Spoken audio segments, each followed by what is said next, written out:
숙종은 왜 241년 뒤 단종과 다시 왕으로 복위시켰을까요? 그런데 이 사건 안을 들여다보면 조선이라는 나라 전체의 정체성이 뒤흔들리고 다시 세워진 거대한 정치적 지각 변동이 보입니다.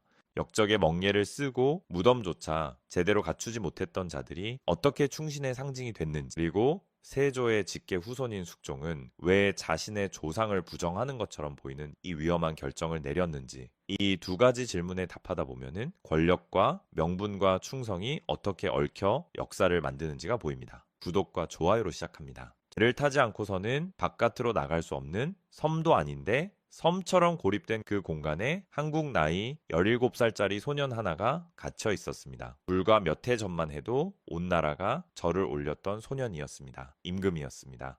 백성들이 천세를 외쳤던 그 소년이 지금은 노산군이라는 이름으로 불리며 강물 가운데 섬처럼 묶여있는 신세가 됐습니다. 이름 석재 새겨진 낙인은 단 두 글자였습니다. 역적. 자, 여기서 먼저 짚고 넘어가야 할 게 하나 있습니다. 단종이 어디서 어떻게 죽었느냐는 것입니다. 많은 분들이 청령포에서 죽은 것으로 알고 계시는데 사실이 아닙니다. 단종이 청령포로 유배된 건 1457년 6월의 일이었습니다. 그런데 그해 여름 서강에 큰 홍수가 났습니다. 그리고 그해 음력 10월 21일 단종은 그 관풍원에서 생을 마감했습니다. 청령포는 유배가 시작된 땅이고 관풍원은 삶이 끝난 땅이었습니다. 그렇다면 단종은 어떻게 죽었을까요? 공식 기록인 세조실록에는 이렇게 나옵니다. 장인 송현수와 삼촌 금성대군이 단종 보기를 꾀하다 처형당했다는 소식을 듣고 단종이 스스로 목을 메어 죽었다고요. 자살이라는 기록이었습니다. 근데 이걸 곧이곧대로 믿기가 어렵습니다. 중종 때 단종의 무덤이 처음 확인됐는데 무덤 규모도 형편없이 작고 관리된 흔적이 전혀 없었습니다. 실록에는 예로서 장사 지냈다고 적혀 있는데 실제 무덤 상태는 그 기록이 거짓임을 그대로 보여줬습니다. 역사학자들의 다수 의견은 이렇습니다. 세조 측이 단종을 직접 살해했고 그 사실을 숨기기 위해 자살로 기록했다는 것입니다. 조선 사람들은 이미 다 알고 있었습니다. 그냥 아무도 말할 수 없었을 뿐이었습니다. 단종이 숨을 거두고 나서 그 시신 앞에 아무도 다가서지 않았습니다. 역적의 시신을 수습하는 행위는 그 자체가 역모에 가담하는 것과 같았기 때문입니다. 그런데 딱 한 사람이 나섰습니다. 영월의 호장 엄흥도였습니다. 호장이라 하면은 지방 향리의 우두머리 정도 되는 직책이었습니다. 거대한 권력을 가진 자리도 아니었습니다. 그 사람이 목숨을 걸고 단종의 시신을 거둔 것이었습니다. 전해지는 말에 따르면 엄흥도는 이렇게 말했다고 합니다. 의리에 어긋나더라도 죽으면 그뿐이다. 이 짧은 한마디가 후대에 수백 년 동안 전해졌습니다. 권력이 아니라 의리와 명분으로 행동한 사람이었습니다. 단종보다 먼저 쓰러진 사람들이 있었습니다. 성산문, 박팽년, 이계, 하위지, 유성원, 유응부 이 6명이 바로 사육신입니다. 이들은 1456년 세조가 창덕궁에서 명나라 사신을 접대하는 잔치 자리를 기회로 삼아 세조를 제거하고 단종을 복위시키려는 거사를 계획했습니다. 하지만 사전에 발각됐습니다. 참여자 중 한 명인 김지리 장인 정창송과 함께 세조에게 고변했기 때문이었습니다. 처형 방식은 거열형이었습니다. 하지를 소나 말에 묶어 찢어 죽이는 형벌이었습니다. 죽는 것도 모자라 머리가 3일 동안 저작거리에 효수됐습니다. 가족들은 노비로 떨어졌고 이름 앞에는 대역죄인이라는 낙인이 영구적으로 새겨졌습니다. 이 사건이 왜 이렇게 충격적으로 받아들여졌는지를 이해하려면 조선이 어떤 나라인지부터 알아야 합니다. 조선은 성리학을 통치 이념으로 삼은 나라였습니다. 성리학에서 가장 핵심적인 개념이 명분론이었습니다. 임금은 임금다워야 하고 신하는 신하다워야 하며 어버이는 어버이다워야 하고 자식은 자식다워야 한다는 것이었습니다. 지금 들으면 당연한 말 같지만 조선의 선비들에게 이건 목숨보다 무거운 가치였습니다. 이 명분이 한 번이라도 무너지면 나라 전체의 질서가 와르르 무너지는 것이었습니다. 성리학의 명분론은 조선 500년을 지탱한 뼈대였습니다. 그러니 세조의 왕위 찬탈은 살인파 선비들에게는 단순한 정치 쿠데타가 아니었습니다. 성리학의 우주 질서 자체가 뒤집힌 대사건이었습니다. 어린 조카를 몰아내고 삼촌이 왕위를 차지한 그 순간 자신들이 평생 공부하고 가르쳐온 모든 학문적 토대가 거짓말이 됐습니다. 세조를 임금으로 인정하는 순간 자신들의 학문 자체를 부정하는 꼴이 됐습니다. 살인파들이 단종을 임금으로 세조를 찬탈자로 여긴 건 감정이나 의리 때문만이 아니었습니다. 자신들이 선택한 학문의 정당성을 지키기 위한 지식인으로서의 저항이기도 했습니다. 이 맥락에서 등장하는 개념이 있습니다. 만절필동 완제 비동입니다. 황하가 만번구비쳐 흘러도 결국 동쪽 바다로 들어간다는 뜻입니다. 원래 순자의 유자편에 나오는 표현인데 살인파들은 이걸 자신들의 신념으로 삼았습니다. 지금 당장은 역적의 동조자로 손가락질 받더라도 언젠가 역사는 반드시 제자리를 찾는다는 믿음이었습니다. 사필귀정과 비슷한 의미였습니다. 권력이 당장은 이기는 것처럼 보이지만 시간이라는 걸음망 앞에서 진심은 끝내 살아남는다는 것이었습니다. 살인들은 그 믿음 하나로 수십 년을 수백 년을 버텼습니다. 이 흐름이 수면 위로 올라오기 시작한 건 성종 시기였습니다. 성종은 강력한 훈구파를 견제하기 위해 살인파를 대거 등용했습니다.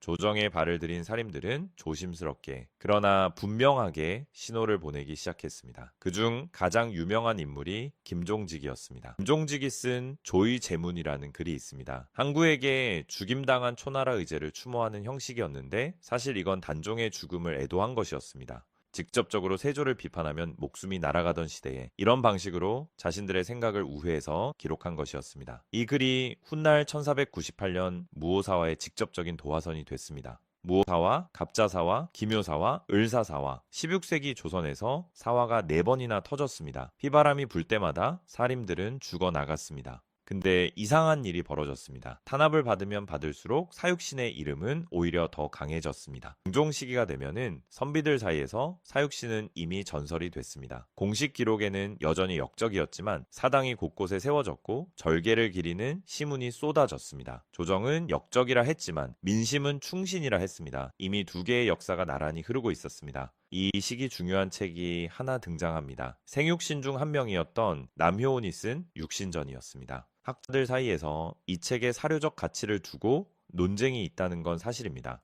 일부 과장되거나 후대에 첨가된 내용이 있다는 지적도 있습니다. 하지만 이 책이 사람들의 마음속에서 사육신을 어떤 존재로 만들었는지는 논쟁의 여지가 없습니다. 삼국지연의가 역사 기록과 다른 부분이 있어도 수천 년 동안 사람들 마음속에 영웅을 살아있게 만든 것처럼 육신전은 조선 사람들 마음속에 사육신을 불멸의 충신으로 새겨 넣었습니다. 그 사이 왕실 쪽에서도 조금씩 움직임이 있었습니다. 숙종 7년인 1681년 노상훈이 노산대군으로 추봉됐습니다. 임금으로의 복위는 아니었지만 강봉되기 이전의 대군 칭호를 돌려준 것이었습니다. 작은 한 걸음이었습니다. 그런데 이 한 걸음이 10년 뒤에 엄청난 결정으로 이어졌습니다. 1691년 숙종이 칼을 뽑아 들었습니다. 사육신 6명의 관작을 공식적으로 복권시킨 것이었습니다.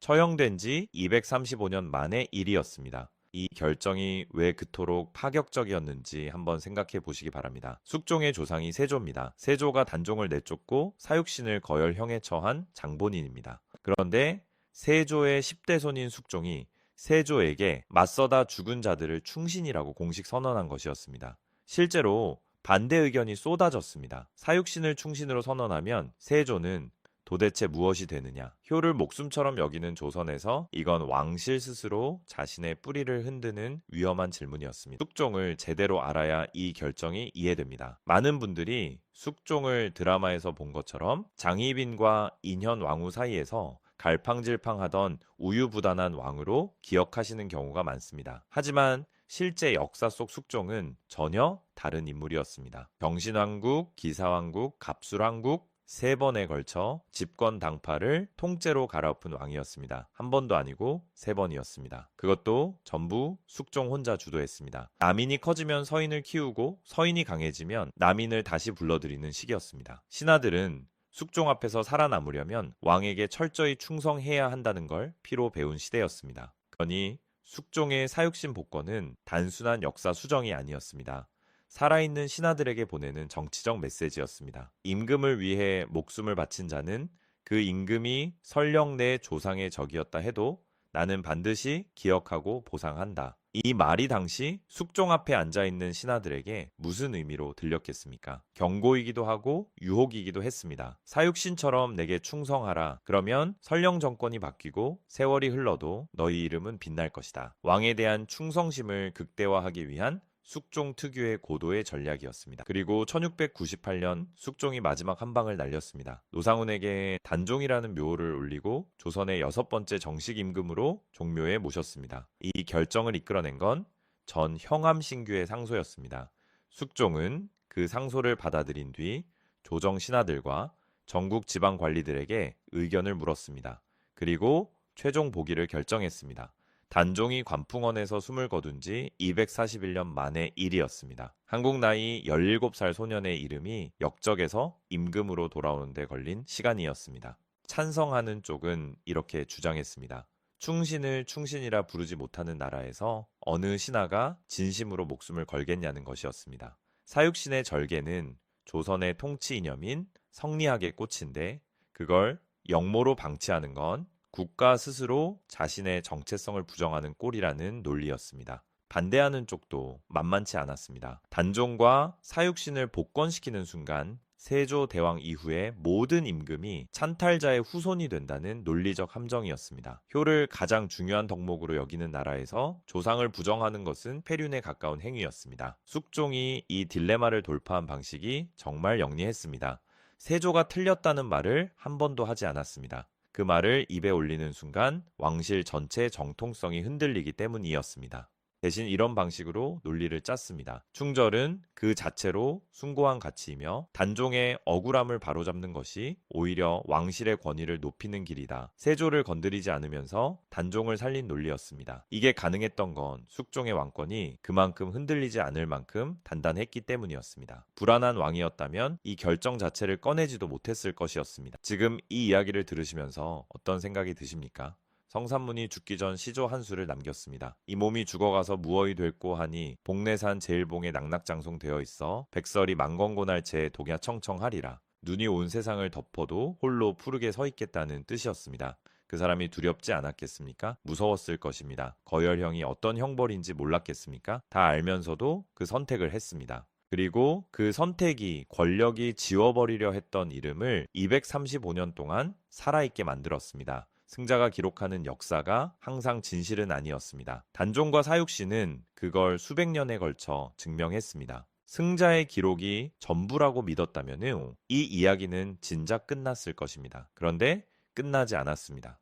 권력은 당장 목숨을 끊을 수 있지만 그 사람에 대한 기억과 평가는 끝내 지배하지 못했습니다. 여러분이 생각하시는 진짜 승리는 무엇입니까? 당장의 권력입니까? 아니면 수백 년이 지나도 지워지지 않는 이름입니까? 이 채널이 이런 이야기를 계속 꺼낼 수 있도록 구독과 좋아요가 큰 힘이 됩니다. 다음 영상에 뵙겠습니다. 감사합니다.